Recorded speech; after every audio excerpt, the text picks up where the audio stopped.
Hi hello friends, விடாமுயற்சி படத்துக்கு அப்புறம் குட் பேட் அக்லி இந்த படத்தோட எக்ஸ்பெக்டேஷன் நம்ம சொல்லவே தேவையில்ல, ரொம்பவுமே அதிகமாக தான் இருக்குது. இன்றைக்கி ஃபுல்லாகவே குட் பேட் அக்லியோட அந்த ஹேஷ்டேக் ரொம்பவே ட்ரெண்டிங். அதுக்கு காரணம் 2-3 அப்டேட் வந்து டீம் சைட்லேருந்து அஃபிஷியலாக ரிலீஸ் பண்ணிருக்காங்க.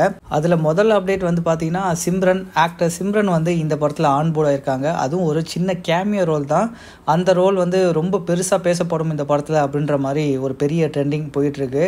ஸோ அஜித்தும் சிம்ரனும் பண்ண அந்த வாலி பேர் வேறு லெவலில் வந்து ஹிட் ஆச்சு. ஸோ அதே போல் இந்த குட் பேட் அக்லி படத்துலையும் ஹிட் ஆகும்னு எதிர்பார்க்கலாம். இன்னொரு பக்கம் குட் பேட் அக்லி படத்தில் தல அஜித்தோட இன்ட்ரோ சீன் அது ரொம்பவுமே மாசாக இருக்குன்ற மாதிரி சொல்லியிருக்காங்க. விடாமுயற்சி படத்தில் ரொம்ப ரொம்ப சிம்பிளாக காமிச்சிருந்தாங்க. அதுக்கு நேர்மாறாக இப்போ இந்த குட் பேட் அக்லி படத்தில் நம்ம எல்லாம் எதிர்பார்க்காத அளவுக்கு ஒரு பிரம்மாண்டமான என்ட்ரி இருக்கும் தலைக்கு அப்படின்ற மாதிரி சொல்லியிருக்காங்க. தல அஜித்தே இந்த படத்தோட ஸ்டண்ட் மாஸ்டர் சுப்ரீம் சுந்தர்கிட்ட என்ன சொல்றாருன்னா, உங்களுக்கு ஃபுல் ஃப்ரீடம் தரேன், நீங்க என்ன பண்ண சொல்றீங்களோ அதை நான் பண்ணுவேன் அப்படின்ற மாதிரி அவர்கிட்ட சொல்லிருக்காரு. அது மட்டும் இல்லாமல் நம்ம ஆதிக் அவர்கிட்டையும் அதே தான் சொல்லியிருக்காராம் தலை.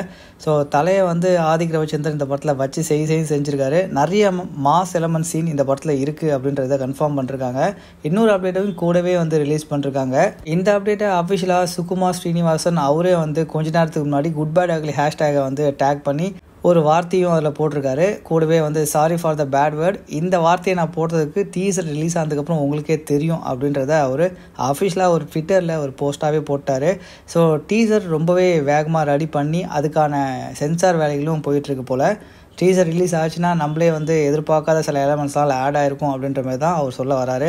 ஸோ டீசர் எப்போ ரிலீஸ் ஆகுன்றதை இந்த மந்த் எண்டு மோஸ்ட்லி கன்ஃபார்ம் பண்ணிடுவாங்க. கூடவே தலையோட அடுத்த படம் பார்த்தீங்க அப்படின்னா கார்த்திக் சுப்ராஜ் படமாக தான் இருக்கும் அப்படின்ற மாதிரியான ஒரு டாக்கும் வந்து இப்போ சோஷியல் மீடியாவில் ட்ரெண்டிங். அஜித்குமார் ஹேஷ்டேக்கில் அதை ட்ரெண்ட் பண்ணிட்டு இருக்காங்க. அந்த படத்துக்கு சந்தோஷ் நாராயணன் மியூசிக்கல் அப்படின்ற மாதிரியும் சொல்லியிருக்காங்க. ஸோ ஒரு வழியாக கார்த்திக் சுப்ராஜோட அந்த இயக்கத்தில் நம்ம தலை அஜித் பண்ணால் படம் எப்படி இருக்கும்னு நினைக்கிறீங்கன்றதை கமெண்டில் போட்டுருங்க. ஏன்னா ரொம்ப நாள் எதிர்பார்க்குற ஒரு பெரிய காம்போ இது. ஸோ அந்த அனௌன்ஸ்மெண்ட் வந்துச்சுன்னா கண்டிப்பாக நம்ம சேனலில் போஸ்ட் பண்ணுறோம் மக்களே.